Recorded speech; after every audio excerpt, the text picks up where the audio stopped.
Hi, good afternoon, everyone. It's great to be with you today. My name's Lori Kelly, and I'm your host for this broadcast this afternoon. I'm the Chief Philanthropy Officer and Senior Vice President here at Providence. As a reminder, the information provided during this event is for informational purposes only. For any medical questions, please reach out to your primary care or your health care professional. So we're going to begin today, and I'm really excited. I wish we weren't having to talk about COVID, but today we do have an expert with us, and his name is Dr. Robert Litchfield. He's a family practice specialist at Providence Spokane Urgent Care. And so just to kick it off, Rob, tell us a little bit about your job and what your role is here with Providence. Thank you. Thanks for letting me on the broadcast. Letting me be on the broadcast today.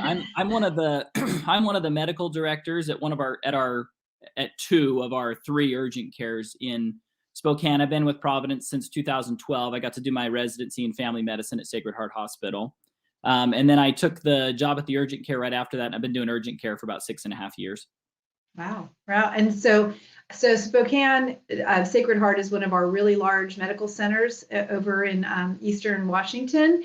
And so quite a bit of COVID going on in that area, right? And so and at the urgent care too. And I know one of the things that we wanted to talk about today is where do you go when you think you have COVID? And so what's the best path for people? And so first, to just kick it off, what are the typical signs of Omicron? It's a good question. The Omicron pattern, like the symptom pattern, has been a little bit different than the past strains. They all overlap, unfortunately, as a lot of viral illnesses do.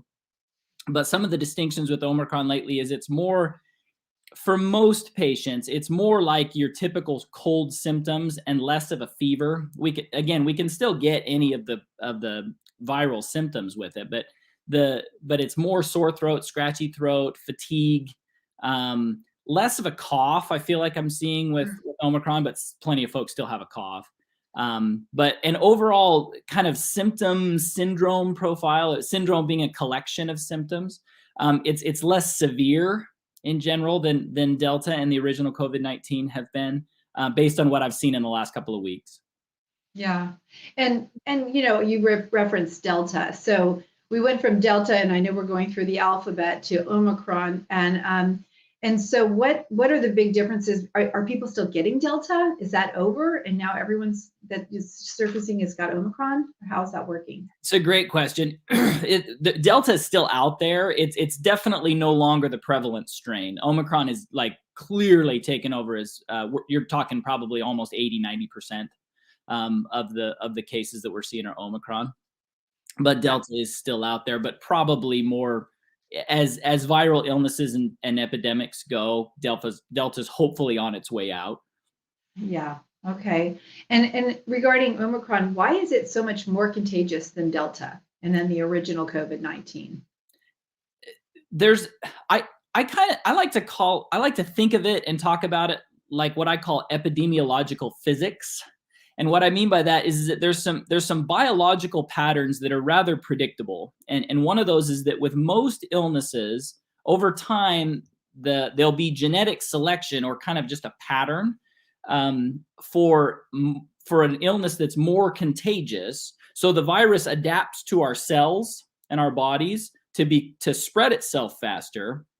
But at the same time, it tends to become what's called less virulent, which means it's less deadly, it's less severe for the most part. And we're talking generally across a population. Individual patients can still get very, very ill and sometimes die from something like Omicron. And unfortunately, we still are having folks pass from it. But what we've observed from the original strain of COVID to Delta and to Omicron is kind of a somewhat typical biological pattern, which is more contagious, less severe, less deadly. Okay. And if you think you have it, what's the best? What is your advice?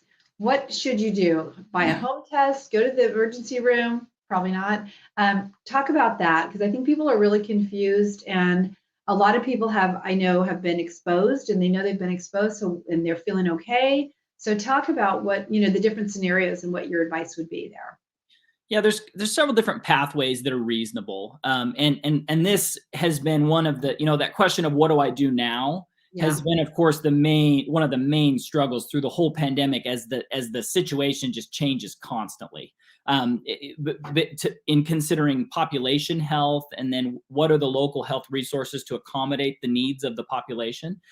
But for now, what the current kind of some of the reasonable pathways are, if patients have the option, like if they are in a space where they can isolate and quarantine for the 5 days, I'm recommending that a lot of people do that. Meaning, even instead of just going and getting a test, if Yeah. if you have symptoms that are consistent with COVID, it's by far the most prevalent virus right now. So if you can, stay home, isolate for 5 days until your symptoms improve considerably. And then the recommendation is it's okay to come out of isolation, but then a mask for 5 days. That's the current CDC recommendation. Even at home with your family.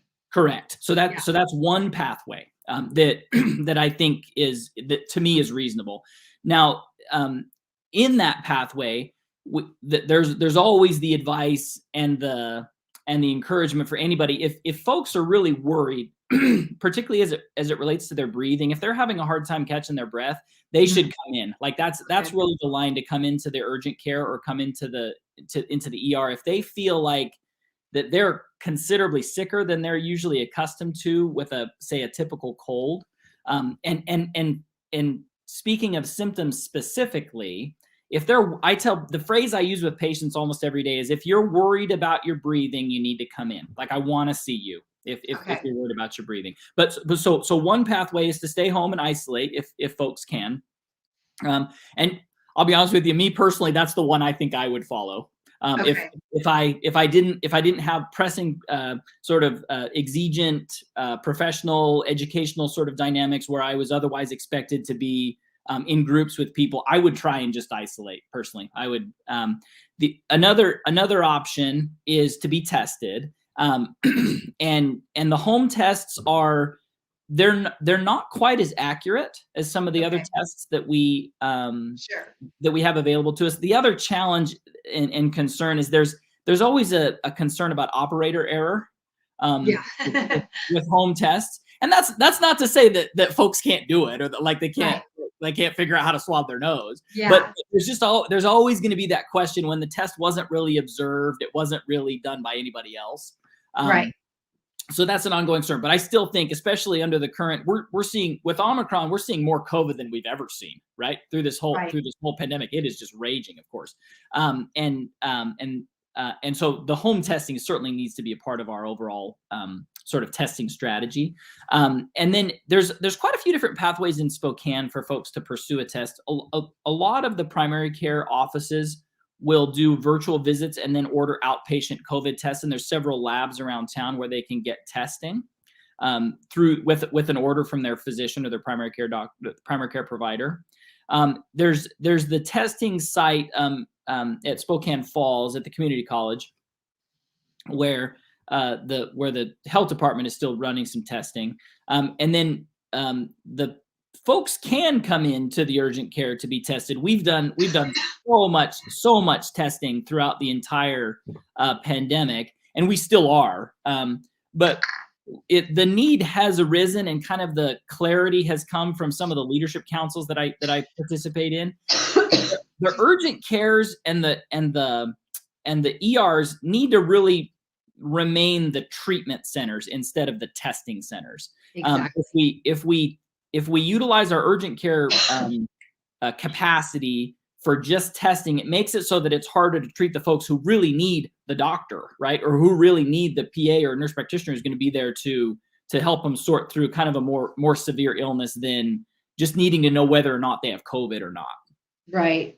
And if you have been exposed to someone and you know they have COVID, but you're not feeling any symptoms at all, what's your recommendation there? Yeah. So the current recommendation is to mask, and there's no current requirement to test if we've been exposed. Okay. It's very symptoms driven now. So if you develop symptoms, then then following one of the pathways of either isolation for the 5 to 10 days or or getting a test to help guide the isolation process as well. But if we're exposed, we're not that we can continue masked and distancing. Okay. And how long is Omicron lasting, if you can track it? Yeah, on average, what I feel like I'm hearing from most patients and what I'm hearing from the other physicians who are treating Omicron is that it seems like there's a couple of days where folks feel pretty sick, like a pretty bad cold, or feel just terribly achy all over, or they feel just terribly fatigued. And they don't feel like up to doing much for several days, 2 to 3 days of that real I'm sick feel. And then usually there's a pretty marked improvement within about 5 or 6 days. And some of the fatigue might be residual. Sometimes there can be residual dry cough. But usually it's encapsulated within about a week of feeling. What I say to most folks is they feel mostly better. They feel 95% better. Great. And then there are those cases. There are the cases, the very unfortunate cases where in fact, I can think of one gentleman that I've gotten to see several times in the clinic where, now this was some months ago, it wasn't with Omicron, but with one of the previous COVID strains, he got COVID, and then he had symptoms for 2 months, loss of taste and fatigue, and the cough just wouldn't go away. And so there are rare cases where these symptoms can last a long time, but for most of us, Omicron seems to be encapsulated within about a week of symptoms anyway. Great. And we have a question, and also just to remind people that might be watching today, we do have time for questions, and we're talking with Dr. Rob Litchfield from Providence, who knows a lot about treating COVID. So we do have a question asking if the COVID vaccine is effective against Omicron. The original COVID vaccines were derived from the original strain of COVID, going back right to the very beginning of the pandemic, March 2020. And they targeted, the way the vaccines work, there's several different types of vaccines that are available. And 2 of the vaccines, the most kind of, I think, they all really have their place. There's the Moderna vaccine, there's Pfizer, and both of those work on very similar concepts. It's novel technology, but it's the same idea that they're using in a very novel way to achieve a vaccine. And then the Johnson & Johnson vaccine is a little bit different. It's still novel technology, but it operates in a little different biological principles. So those original vaccines are still very helpful. As any virus mutates and changes over time, the original vaccines, as they were developed, won't be quite as effective, but it doesn't make them ineffective, and it doesn't make them kind of useless, as it were. And we've even seen that pretty prominently as we've considered outcomes in COVID. And by outcomes, we mean who gets hospitalized and who dies from COVID. Folks who have had any of the vaccines are far less likely to be hospitalized and far less likely to die from COVID. And that includes with Omicron infection. Okay. And so if you haven't been vaccinated, your advice is to get the vaccine and get boosted, or no? Absolutely. And each vaccine has its virtues. And me personally, I would take any one of them. I just for my own personal situation, I was vaccinated with Pfizer because that's what was available to us early on. And I was vaccinated and got boosted, and I would recommend the same for everyone. Yeah, I got my vaccines, and I just got my booster about a month ago. So I was really happy to be able to get that. And so, so many people now have been impacted and have been affected by COVID, and especially with Omicron. So what is the sense that we're moving towards sort of a herd immunity? What are your feelings on that? And do you think whatever the next strain is, how will that, impact those who have already had Omicron or one of the other variants? Yeah, it's a great question. So when you have a strain like Omicron come through a population and really through the whole world, the way it's done, it certainly imparts immunity to populations, because most of us are going to be exposed to Omicron. And some of us may be asymptomatic. Some of us there will be varying responses to the virus, to this Omicron strain, because you've got variations in people's immunity, which is part of normal population biology. But then also some of us are vaccinated, some of us aren't. And so the symptoms that people experience can be still quite variable with Omicron. But the immunity that is probably that we would expect in a population is that most of us are going to now have some immunity to this SARS, to this COVID virus, right? And so an event like this Omicron strain really does lead us more towards closer and closer to herd immunity, whether we achieve that by vaccine or whether we end up there by enough of us kind of getting sick. Yeah.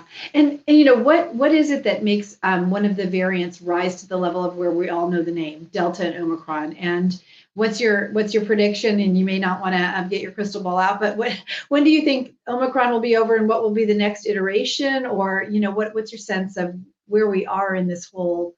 And I know we don't know. Sure. What are you thinking? Yeah, it's a fair discussion. The labs throughout the world and largely institutes of health and the CDC are the types of institutions that are running this.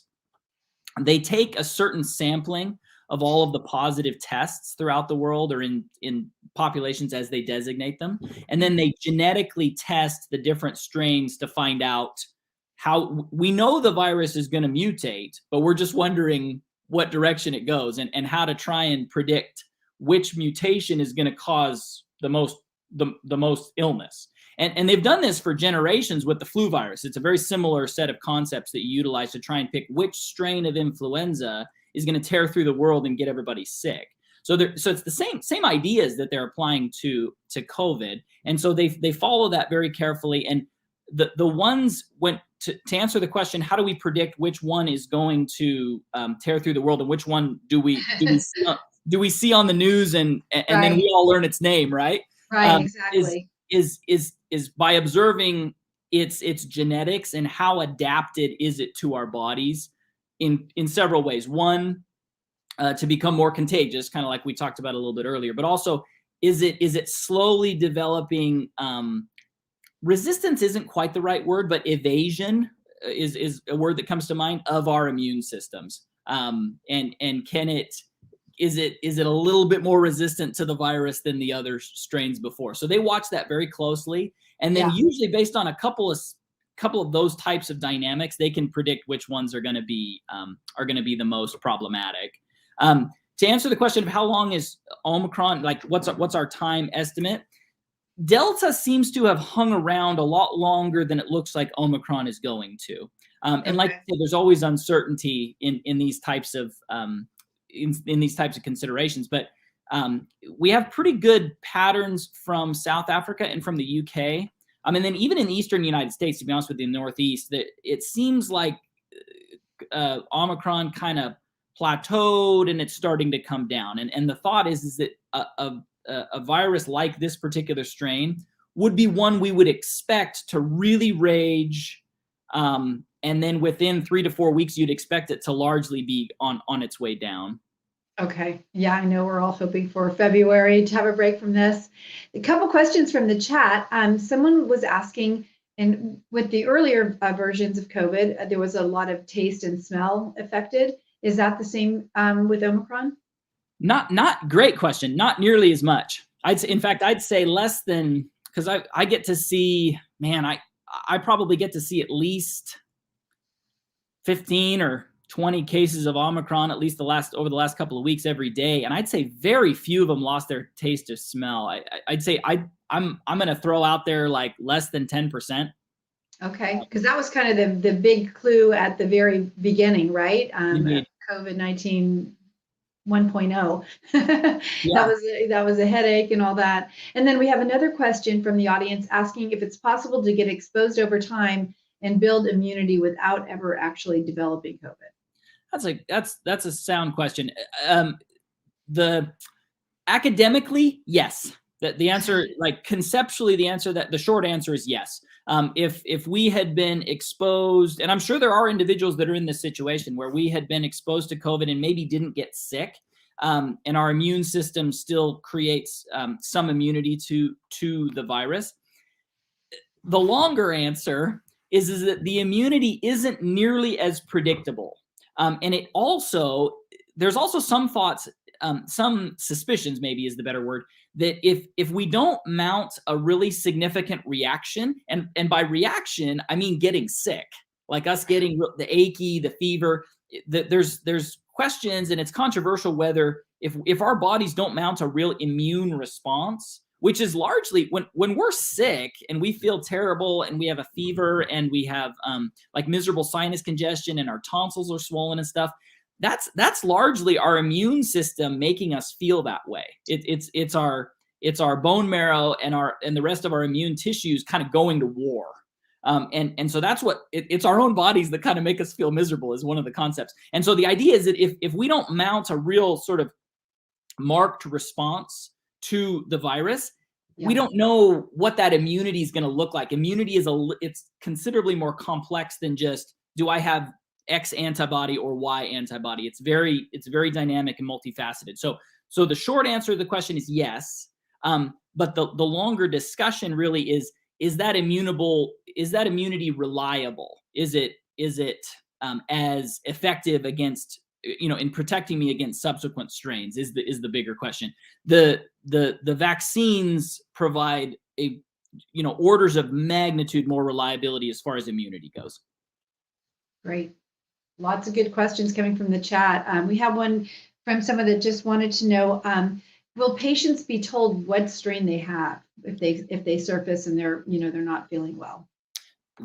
The short answer is no. Okay.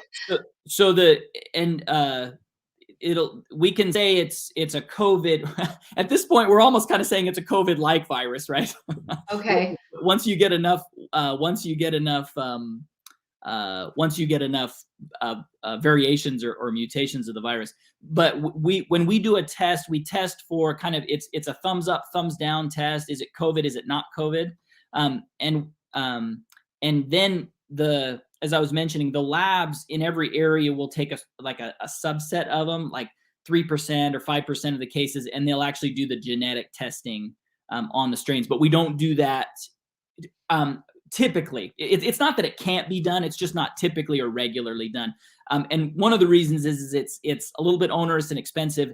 The other thing is it doesn't change the clinical decision making or the clinical recommendations to get a patient to help a patient get well. Okay, that's great. I had a question about just the impact on people's lungs. That was something that we really heard a lot about at the very beginning with COVID, and so many patients, were put on respirators and ventilators and things. And so, is that the case with Omicron too? Will your lungs be severely impacted if you get a really bad case of it? What happens? So, what's far more damaging to our lungs is if we go into what's called respiratory failure. So what makes COVID dangerous is if it hits our lungs really hard and we go into respiratory failure. One thing I tell folks almost every day is that COVID, Omicron, Delta, all of them, they can cause any symptom or no symptoms. And they're dangerous, they're very real, and we need to be vigilant about it. If they don't shut our lungs down, most of us do fine. Right. And we'll recover. If they do hit our lungs really hard, what happens is you get an overreaction in the lungs, and our lungs fill up with fluid. And respiratory failure means our bodies can't supply itself with oxygen. And when that happens, a whole bunch of stuff starts to go wrong really fast. And so it's not the Omicron itself or the COVID that damages our lungs. It's our body's reaction to the virus. And if we go into respiratory failure, we almost never come out of the ICU or hoping that we do come out. Sure. We almost never come out with the same lung capacity, like our lung function. Okay. There's always some scar tissue or some fibrosis that goes with it. So too long of an answer, but no, that's really helpful. But really, what damages our lungs is if we end up in the hospital and we end up in respiratory failure. Oh, absolutely. No, that'll affect our lungs likely forever. Getting a relatively mild case of COVID is not likely to impair our lungs in any functional way long term. Okay, great. I wanted to ask you a question about children. So, a lot of our colleagues, and I've got little grandkids that are too young to be vaccinated. So, what should we be doing to protect our younger children from the vaccine? I mean, not from the vaccine, from COVID. They can't get the vaccine. So, yeah.